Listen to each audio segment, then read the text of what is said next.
DJ 사저 매각 문제로 지금 부랴부랴 수습책에 나선 민주당의 모습입니다. 정청래 최고위원이 또 이런 얘기를 꺼내들었습니다. 어떤 얘기를 했는지 직접 확인해 보시죠. 김대중 대통령 사저가 매각되어 각계의 걱정이 큽니다. 동교동 사저도 국비와 서울시비 필요하면 마포 구비도 보태서 매입하고 이 공간을 공공공간으로 만들어 문화유산화할 것을 제안합니다. 저도 민주당도 열심히 노력하겠습니다. 자, 민주당 지도부에서 DJ 사저 매각과 관련해서 공개 발의에 나온 건 이번이 처음입니다. 지금 박지원 의원이라든지 여러 사람들이 사비를 털어서 하자라고 얘기를 하고 있는데 정청래 최고위원은 사비가 아니라 나라 돈 쓰자 이런 입장을 얘기하고 있네요. 지금 정청래 의원 지역구가 서울 마포구 동교동 그 DJ 사저가 있는 부분이 네. 그 정청래 의원 지역구이기 때문에 이제 본인이 전담해서 좀 해결을 해보겠다 이런 취지로 설명을 하고 있는 건데요. 네. 다만 여기에 이제 사재뿐만이 아니고 국비와 또 서울시비, 마포구비까지 쓸 수 있다 이런 식으로 얘기를 해서 좀 논란이 커지고 있습니다. 네. 매입을 민간인이 할 때까지 방치를 해놓다가 이제 와서 괜히 뒷북대응하는 것 아니냐 이런 얘기인데 서울시에 그래서 한번 제가 확인을 해봤거든요. 네. 근데 지난 2020년도에 이미 김홍걸 전 의원이 서울시에서 이 사저를 매입할 수 있는지에 대해서 문의를 했습니다. 그래서 당시에 심의위원회가 열렸는데 이 사저 같은 경우에 근저당권이 설정돼 있어서 매입이 불가하다는 네. 그 심의위원회 판결 결과가 났고요.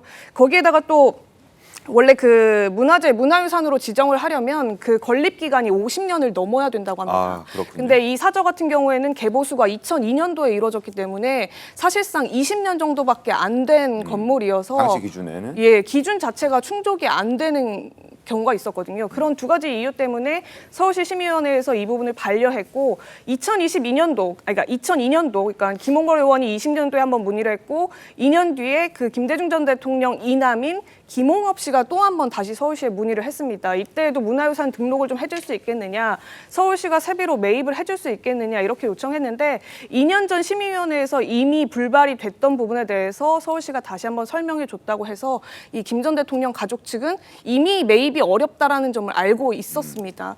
게다가 이제 민주당도 이런 얘기를 당연히 공유를 받았겠죠. 당연히 알고 있었겠죠. 네, 지도부도 통화를 해보면 이런 부분들이 있었기 때문에 불발됐다라는 것들도 인지를 하고 있었고, 게다가 이제 본인 그 김홍걸 씨의 그 세비 납부 부분이 있기 때문에 그 부분을 뭐 예를 들어 국비나 당비나 이런 것들을 써서 보전을 해주기에는 매입을 하기에는 개인의 그 세금까지도 당비로 보전해줄 수는 그러면 없는 것 아니냐. 그러니까 지금으로서는 딱히 뾰족한 수가 없다 이런 식으로 손을 놓고 있고요. 박지원 의원이 지금 개인 사비를 얘기를 했는데 네. 개인 사비 얘기 들어보니까 본인의 집 외에 나머지 이제 예금이 있는데 그 부분을 전체를 쓰겠다 이렇게 주장을 하고 있습니다. 얼마인지 물어봤더니 한 6억 원 정도 된다고 하는데요. 본인의 그런 6억 원 가량의 사비와 또 김대중 재단 뭐 또 각종 이사진들의 이제 사비를 털어서 먼저 이제 당이나 국세로 손 벌리지 않고 재단 측에서 할 수 있는 방안으로 먼저 한번 시도를 해보겠다 이런 입장입니다. 반면에 이제 김홍걸 씨는 당이나 뭐 박지원 의원이나 뭐 등등이 나에게 이 사저를 매각하려고 할 때 어떠한 연락도 오지 않았다. 오히려 권노갑 고문에게 내가 팔 거라는 취지로 설명을 했음에도 권노갑 고문은 그 가족 측의 의견에 따르겠다 이런 취지로 동의하는 의사를 밝혔던 적이 있다 이렇게 설명했습니다. 그러니까 김홍걸 전 의원의 입장은 뭐 지금 민주당 사람들이 뒷북치고 있다 이런 지적을 하고 있는 거고 내가 파렴치범이 아니다라고 주장을 하고 있는 것이고 그리고 박지원 의원 역시 6억 원을 내겠다라고 해서 지지자들에게 굉장한 칭찬을 받고 있다고 합니다. 그리고 정청래 의원 역시 사실 지금 최지원 기자가 설명해 드렸던 서울시에서 매입하는 부분 이런 부분이 지금 실패했던 것을 알고 있을 텐데도 불구하고 다시 한번 본인이 얘기를 꺼냈습니다. 박지원 의원처럼 뭐 칭찬받고 싶어서 그런 걸까요? 아니면 어떤 의도가 좀 깔려 있다고 보십니까, 송 본부장님? 일단 박지원 의원이야 DJ의 마지막 비서실장이고 네. 그리고 처음에 미국에서 귀국해서 그 김대중 전 대통령과 아주 그 밀접한 관계였죠. 그리고 마지막 그 서거하는 그 장면까지 다 이제 지켜봤고 네. 여러 가지 그때 뭐 논란들도 있었지 않습니까? 네. 그러니까 본인 입장에서는 여기에 대해서 상당한 애정을 가질 수밖에 없고 좀 본인의 책임감도 있겠죠. 책임감도 있고 특히 저도 그 민주당 출입할 때 저기 동교동 사저를 몇 번 가봤는데 네.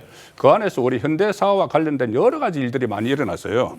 그때 뭐 도쿄에서 납치됐을 때 그 집 앞에 이제 내려놓고 갔다든가 이런 여러 가지 일들이 있거든요. 그러면 저게 어떤 공이 있던 과가 있던 우리 헌정사에서 반드시 기록돼야 될 저는 그 장소라고 봅니다. 네. 그렇다면은 지금 박지원 의원이 사죄를 털어놨듯이 네. 물론 사죄를 털어놔서 6억 원인가 털어놨다고 하는데 지금 100억 원에 모자라잖아요. 저는 이거를 유일하게 할 수 있는 사람은 이재명 대표라고 봐요.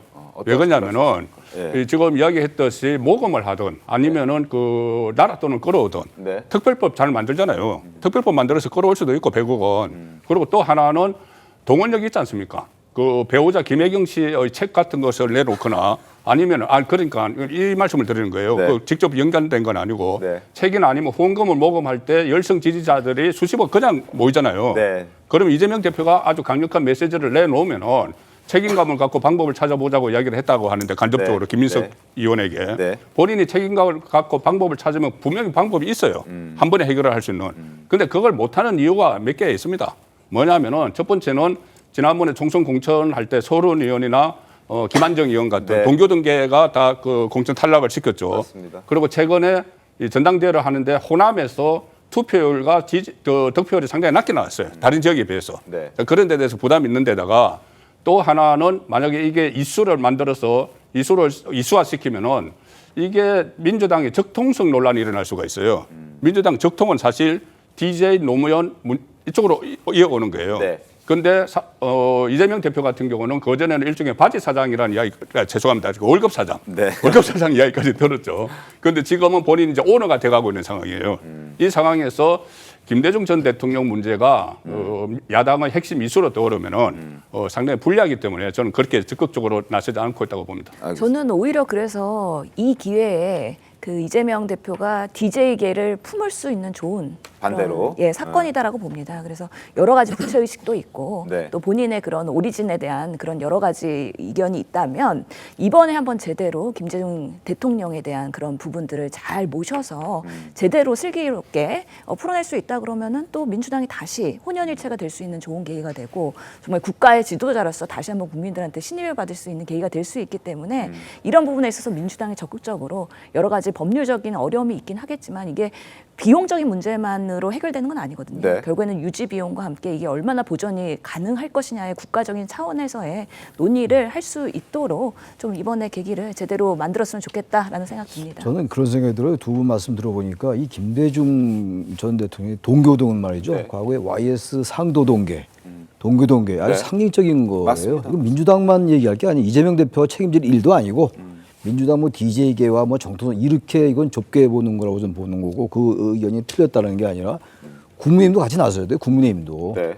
보통 때 여권에서 보수층에서도 DJ, YS 다 우리나라의 민주계의 큰 과목들 아닙니까? 민주화의 말이죠. 네. 그렇다면 이건 민주당만의 문제로 치부할 게 아니고 물론 사저이긴 했습니다만 이분은 국민의힘도 무슨 특별법 통과시켜 해라 이런 얘기보다도 국민의힘도 한동훈 대표도 이런 부분들에 대해서 언론 발언도 하고 해가지고 이건 우리 한국 사회 민주화에 기여했던 하나의 성지 같은 곳이잖아요. 상징적인 곳.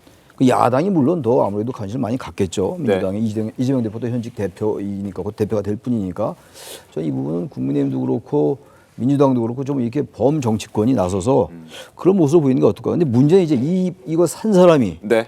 지금 안 마음이 팔겠다는 없어요. 거 아니에요. 그게 문제인데 그거 어떻게든 설득시켜야 되겠죠. 네. 근데 그 사실은 이게 저희가 본질을 한번 봐야 돼요.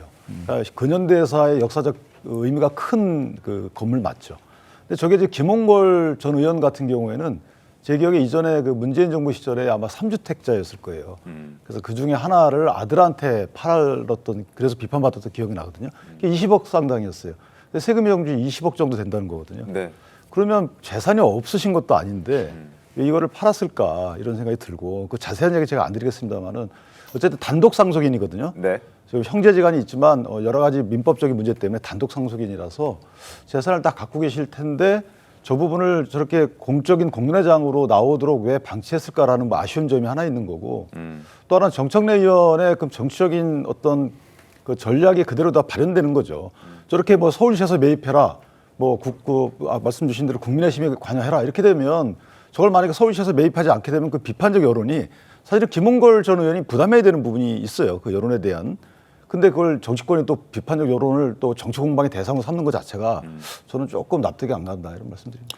알겠습니다. 어제 오늘 뭐 이 문제가 그래도 정치권에서는 좀 화제가 되고 있고 많은 사람들이 궁금해하는 부분들입니다. 왜냐?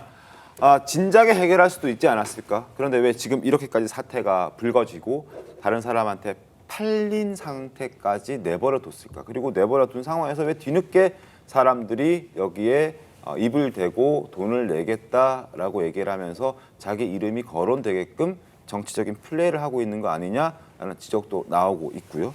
그리고 이 건물을 매입한 사람은 적어도 지금까지는 건물을 다시 되팔 생각은 없다라는 입장이어서 이 문제를 또 어떻게 해결해 나가야 될지도 저희가 좀 지켜보도록 하겠습니다.